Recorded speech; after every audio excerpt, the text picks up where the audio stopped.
Au cœur de notre monde numérique, il faut bien le dire, une bataille silencieuse est en train de se jouer. Une bataille pour l'âme même d'Internet. D'un côté, on a des systèmes centralisés, massifs, que l'on connaît bien, et de l'autre, une contre-culture citoyenne qui grandit, qui est bien décidée à reprendre le contrôle. Alors, comment on en est arrivé là? Pour comprendre, il faut revenir à la base, au paradoxe fondamental de notre monde numérique. D'un côté, il y avait cette promesse incroyable, une nouvelle révolution, un nouvel âge d'or pour la communication, pour la démocratie, et puis de l'autre, la réalité d'aujourd'hui. Un système qui nous submerge, qui nous isole dans des bulles, qui nous polarise. La question c'est, est-ce que le rêve a tout simplement viré au cauchemar? C'est ça, la dialectique implacable. En fait, c'est une façon un peu complexe de dire que les promesses se sont littéralement transformées en problèmes, en pathologies. La technologie qui était censée nous libérer, on a l'impression qu'elle s'est retournée contre nous. Ok, mais alors comment ça marche concrètement cette machine? C'est quoi le carburant de ce système?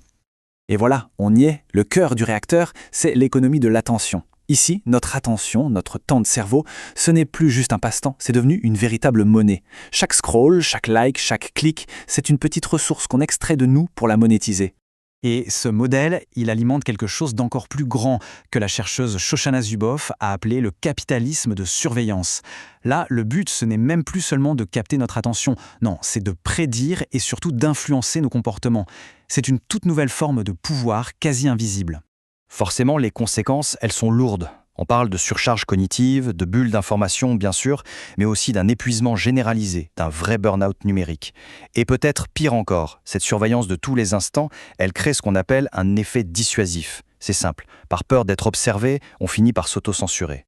Et l'ampleur du problème, elle est juste vertigineuse. Rien que le coût de la cybercriminalité, qui n'est qu'un des symptômes de cette vulnérabilité, il atteint des sommets. Et ça, ce n'est qu'une toute petite partie des coûts réels d'un système qui est devenu, il faut le dire, dangereusement instable. Mais, et si le problème, c'est-à-dire le réseau lui-même, était aussi la solution? Et si une bande de, disons, anarcho-geeks avait déjà commencé à infiltrer le système pour le retourner contre lui-même? C'est la conviction d'un mouvement de plus en plus influent. Ces activistes sont en train de bâtir un monde numérique alternatif qui est fondé sur une philosophie radicalement différente, celle des communs numériques. L'idée est à la fois simple et super puissante. Créer des ressources numériques, du savoir, des outils qui appartiennent à tout le monde et à personne en particulier. C'est un bien commun, géré collectivement et surtout qui ne peut pas être privatisé. Et attention, ce n'est pas juste une belle utopie. Ces piliers du contre-système, ils existent déjà et on les utilise tous les jours. Wikipédia, OpenStreetMap, GNU Linux, on participe souvent à cette révolution silencieuse sans même le savoir. Le fossé entre les deux modèles est immense. C'est vraiment philosophique. D'un côté, code fermé, contrôle centralisé, extraction de données. De l'autre, code ouvert, gouvernance démocratique et souveraineté des données. C'est pas juste deux technologies, ce sont deux visions de l'avenir qui s'affrontent. D'accord, mais alors comment ils font concrètement? C'est quoi leur mode d'emploi, leur stratégie pour construire ces alternatives et pour riposter? Tout part de là. D'une conviction simple mais radicale. Le partage, l'entraide, c'est le fondement de la société.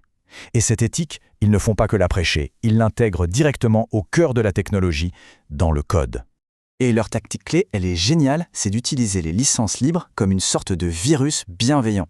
Chaque création partagée se propage, elle est modifiée, améliorée. C'est un effet viral qui retourne la logique de propriété du système contre lui-même pour créer un bien commun qui, par définition, ne peut pas être privatisé.